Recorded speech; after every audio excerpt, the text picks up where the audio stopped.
Welcome to the Morning Update. I'm Erin Roan. The federal government is vowing to move quickly to get its $10 billion housing fund up and running. The Greens will now support the legislation after the promise of another $1 billion in spending, with the bill to pass as early as this week. Housing Minister Julie Collins says they will get the ball rolling as soon as possible. Once the bill gets through the Parliament and gets royal assent, we'll move as quickly as we can to get the fund up and established and get returns.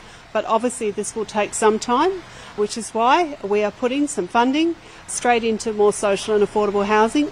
It's been revealed volunteers for the no vote in the upcoming referendum on the Indigenous voice to Parliament are being told to use fear and doubt to convince voters to reject the proposal. Details from an online training session by activist group Advance have been published. It shows volunteers are being told not to identify themselves as no campaigners and to falsely claim Indigenous Australians will receive financial compensation if the referendum gets up.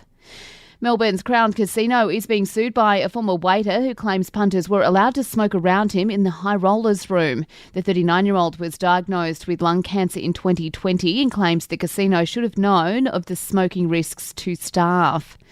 281 people have drowned in the nation's waterways in the past 12 months. The Royal Lifesaving Society's latest National Drowning Report shows the majority were adults over the age of 45.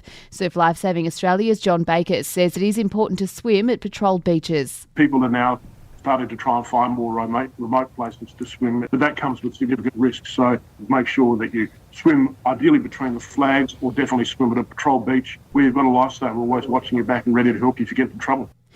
The 2023 Ethics Index has been released. It reveals a pretty low rating for politicians and real estate agents. According to the independent survey, pollies are at the bottom of the barrel when it comes to professions we trust. Frontline workers have come out on top. Sport and entertainment is up next.